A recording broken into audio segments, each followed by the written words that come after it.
Hi everyone, it's Sam, NFTstatistics, and this is your Proof Daily NFT Countdown.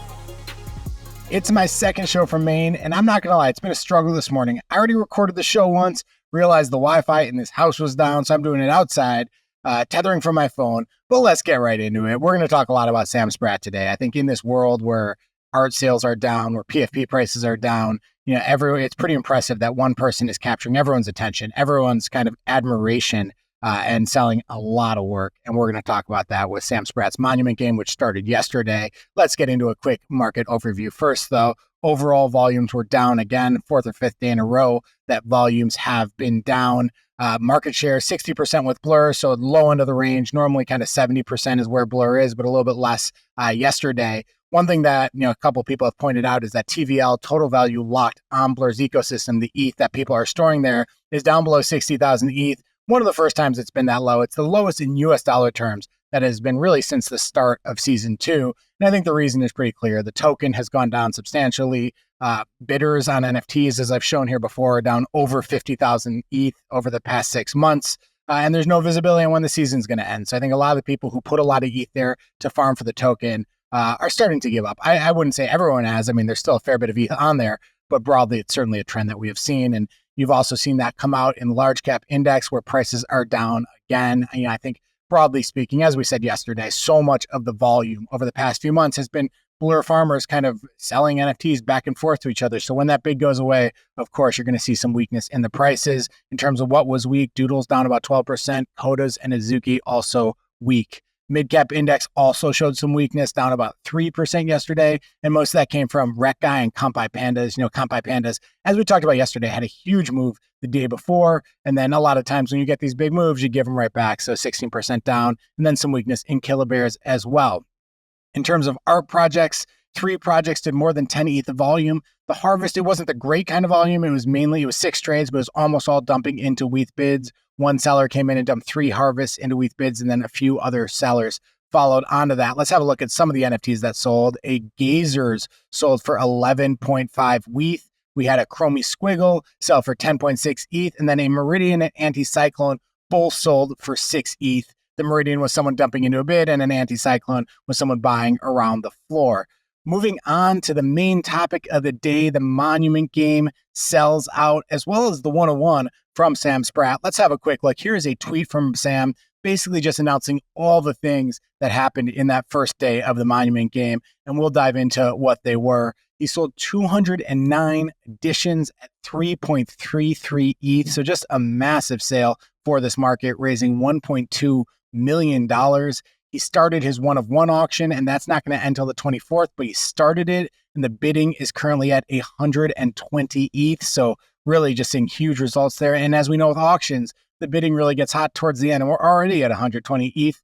That auction is going to close on August 24th, and after that, these additions, so the 209 that were bought, in total, I believe there are 256, but all of those are going to become NFTs after that auction closes. Right now, they're just tickets for the Monument game, and we'll show you a little bit of what that means with the observation in a second. And the other thing about Sam is he thanks Nifty Gateway throughout. He thanks his wife Rachel throughout. He thanks the people around him. I mean, this guy is just overflowing with thanks, with praise for those around him, and I think that's one of the things that makes him a very special artist. Here is the one of one. It is this piece that he claimed, that he says he's been working on pretty nonstop for the past year, and there's so much detail. You really have to dive in and see all the different narratives that are going on in this work of art. And then here on the left is the edition, the one he sold the 209 of yesterday. There are 256 total because he gave a few away. And that picture on the right is the screenshot that you got after you bought one. I did not buy one, but I did have a few friends who did, and I saw those screenshots on their tweets. And I really think I had a bunch of people who called me and said, I need to get some ETH because I need to buy one of these editions from Sam Spratt. I mean, this really has been pretty much the hottest NFT that I've seen in a long time. Now, what is the Monument game? Basically, he took that big one-of-one piece, and he's asking all the people who have these editions to go in and put a writing in there. And that writing is an observation about something that is happening within the work of art. And there are all sorts of different types of observations. They seem to be pretty short, limited to about a paragraph or so, but definitely worth checking it out, reading them. And it's people writing poetry. It's people writing all sorts of different aspects about their life, about religion, about the world.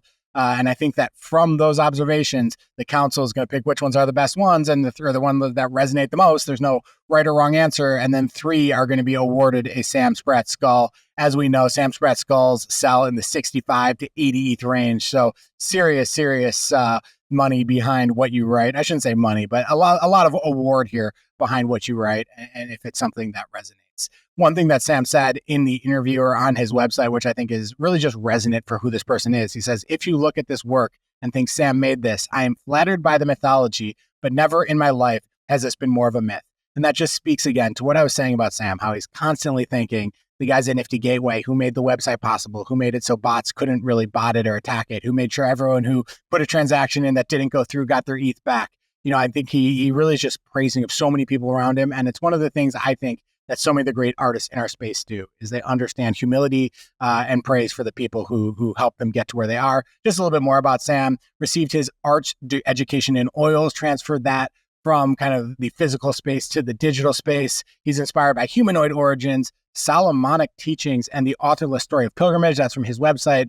But he's had a ton of clients before he got into NFTs, a ton of clients in the commercial space who we've heard of. His work has been in games, films, TV, music, books, and most kind of creative mediums. So someone who's very accomplished kind of in the world outside of NFTs and now clearly very accomplished in the space that we are in.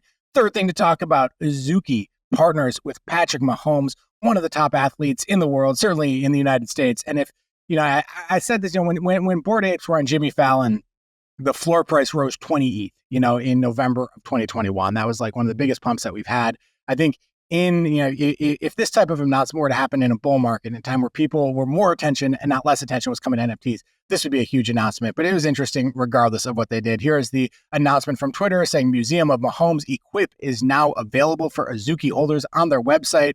And again, Museum of Mahomes, I think it's Patrick Mahomes' platform that he is trying to build out digital collectibles with.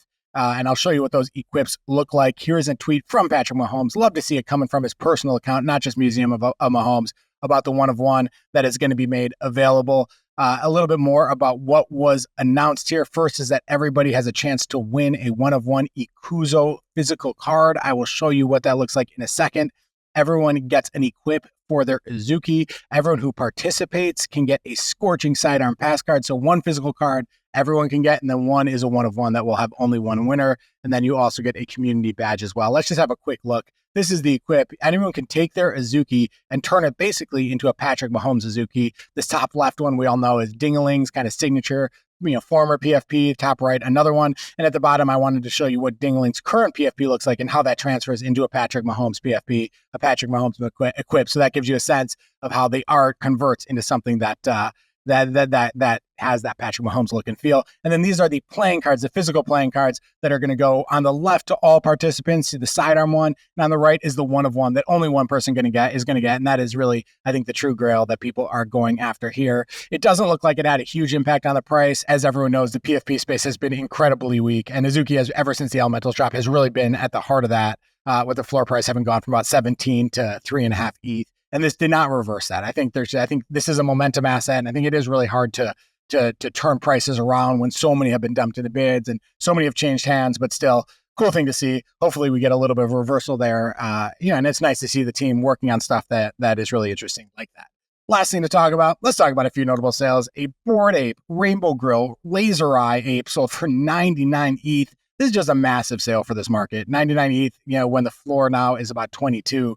And it's a great ape. I think the laser eye and the rainbow grill combination is something that really kind of, it's grail on grill basically. So certainly there's a buyer out there that really like that. This Murakami DNA CloneX sold for 23.5 ETH.